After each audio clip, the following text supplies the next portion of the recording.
Hey, what's going on, everybody? My name is Jay and welcome to the Shiplife. So in breaking news, we do have an update from Carnival Cruise Lines, as they will now be requiring passengers to produce not one, but 2 negative COVID tests in order to sail, whether they are vaccinated or not. Now, to be very clear, this policy that Carnival just implemented is not fleet-wide, meaning every single cruise ship that you could potentially sail on is not going to require you to produce 2 negative COVID tests. I'll explain the details in the video. We also got to talk about NCL, as they have a brand new ship that is set to debut in the year 2023. And then finally, we got Princess that's in a little bit of the hot seat right now. They're in a little bit of trouble with the law, unfortunately, due to them violating probation. Now, surprisingly, all of this is in regards to illegal dumping that took place a couple years ago with the Carnival Corporation, and nothing to do with the pandemic, COVID, or anything of that nature. Either way, it's not good. So let's go ahead and get into it.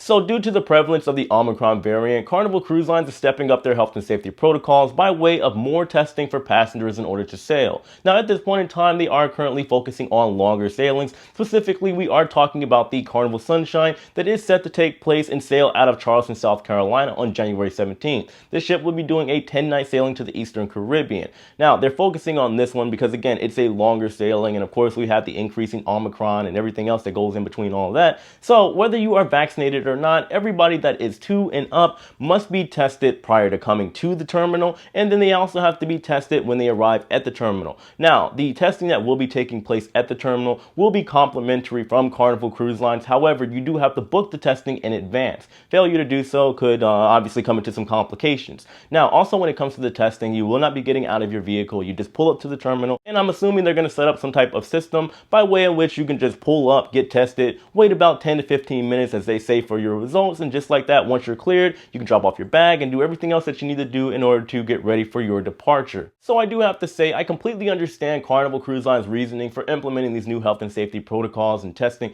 and anything else they might do in order to ensure the safety of all the guests and crew on board their ships. They want to avoid the media hysteria. They obviously don't want to be denied from ports. And more importantly, they don't want to have an emergency on their ship in which they have to have a helicopter go over to the ship to evacuate somebody or return to a cruise port early. However, it does make me personally a little paranoid knowing that I could potentially fly all the way to a cruise port and get denied at the last possible second. Maybe it's just me. Is this something that bothers any of you? Let me know in the comment section below. Now, just going over everything else with Carnival, unfortunately for this 10-day sailing, they do have a couple cancellations and replacements. The ship was supposed to dock in San Juan. However, due to their COVID policies over there, you have to have a negative COVID test produced at least 48 hours prior to arriving over and disembarking over in San Juan. They will now be replacing San Juan with Amber Cove. They will also be replacing St. Kitts with Tortola. So a little disappointing. However, some of these other ports that they're replacing with, personally, I kind of like. So it is what it is at the end of the day. But like I said, let me know your comments on this in the comment section below. So sailing into some Princess news, unfortunately, Princess Cruise Lines might be in a little bit of a pickle. And by a little pickle, I mean a big pickle.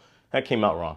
But anyway, Princess Cruise Lines has violated probation from an incident that took place all the way back in 2013. Now, just to give you a brief overview to catch everybody up to speed, Princess Cruise Lines, in the event that you don't know, is part of the largest cruising company on planet Earth, the Carnival Corporation. The Carnival Corporation not only owns Carnival Cruise Lines, but they do own Princess, Holland America, P&O, so on and so forth. You get the idea. So just to give you guys the backstory, back in 2013, Princess Cruise Line had what was known as the magic pipe, in which they would take oily waste in the middle of a cruise and dump it out into the ocean. They were doing illegal dumping. Now, they took the paperwork and documents and falsified them to make it look like all this stuff wasn't happening. However, in 2017, they got caught and they were fined $60 million. Now, you fast forward to just before the pandemic, about 2 years or so ago, they were also fined again another $20 million for not complying. Now, if we fast forward to today, we are finding out they have now violated probation by not creating their own internal investigation office in order to keep an eye on things. And for that reason, they've been fined once again and are now in the hot seat. So the Carnival Corporation did speak out in regards to this situation, stating that the reason for them not creating an independent internal investigation office was due to a delay in management, which of course, if you consider the pandemic, it does kind of make sense.